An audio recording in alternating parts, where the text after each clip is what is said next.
Dear 12th standard students, in this video we are going to learn the first sum from the exercise 6.7. The question is find the non-parametric form of vector equation and Cartesian equation of the plane passing through the point 2, 3, 6 and parallel to the straight lines x minus 1 by 2 equal to y plus 1 by 3 equal to z minus 3 by 1 and x plus 3 by 2 equal to y minus 3 by minus 5 equal to z plus 1 by minus 3. Here plane passing through the point கொடுத்திருக்காங்க and parallel to the straight lines. parallel அப்படினாலே நம்ம parallelனா அந்த line உடைய parallel vectors எடுத்து நம்மளுடைய பிளேனுக்கு parallel vectors ஆ use பண்ணிக்கணும். So இங்க parallel linesல இந்த parallel vectors இதுதான் 2 3 1 டினாமினேட்டர்ல இருக்கு இல்லையா கார்ட்டீசியன் ஃபார்ம்ல இருக்கிறதுனால டினாமினேட்டர்ல இருக்கிற இந்த டேர்ம்ஸ் தான் வந்து parallel vectors. அதுக்கு முன்னாடி ஈக்குவேஷன் ஒழுங்கா ஸ்டாண்டர்ட் ஃபார்ம்ல இருக்கான்னு பாத்துக்கணும். x y z எல்லாம் கரெக்ட்டா இருக்கான்னு பார்த்து ரீஅரேஞ்ச் பண்ணிட்டு தான் எடுக்கணும். சோ இப்போ இங்க 2 3 1 கரெக்ட்டா இருக்கு, இங்க மேலே கரெக்ட்டா இருக்கு. So 2 5 3. So A point B and C are the vectors. First I am going to find the Cartesian equation. First Cartesian equation கண்டுபிடிச்சிட்டு அதுல இருந்து நான் பாராமெட்ரிக் ஈஸியா கன்வர்ட் பண்ணிடலாம். சோ இத அப்படியே சப்ஸ்டிட்யூட் பண்ணிக்கலாம். x - 2 y - 3 z - 6 b1 b2 b3 that is 2 3 1 2 - 5 - 3. Now இத எக்ஸ்பேண்ட் பண்ண போறோம். x - 2 into -9 plus 5 -9 plus 5.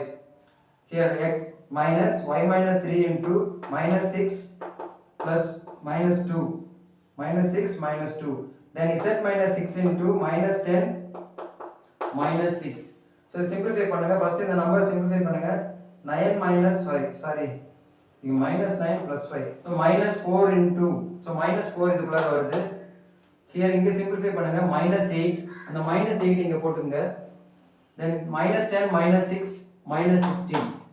So இந்த டேர்ம் -4 ஆல இந்த ரெண்டு டேர்ம் இன்டு பண்ணனும். So -4x plus 8 இங்க இன்டு பண்ணும்போது இந்த மைனஸ் சேர்த்தீங்க ரெண்டு மைனஸ் சேர்த்து பிளஸ் ஆயிடும். பிளஸ் 8 ஆல உள்ள இன்டு பண்ணுங்க. plus 8y minus 24 minus 16 into z minus 16z minus 16 into minus 6 plus 96 equal to 0. Now இத rearrange பண்ணிக்கலாம். First x term then y term அடுத்து z term numbers you will get 80 equal to 0. But question இங்க ஸ்டாண்டர்டா இருக்கானா இல்ல. x ஓட term வந்து நெகட்டிவ்ல இருக்கு. So I am going to divide each term by minus as well as with 4. So this is the Cartesian equation which is in the standard form. Okay, what is a non-parametric vector equation? This is simple எழுதிடலாம். இங்க x y z எடுத்துட்டு r dot x y z க்கு பதிலா I minus 2j plus 4k minus 20 equal to 0. So this is the non-parametric vector equation and this is the Cartesian equation.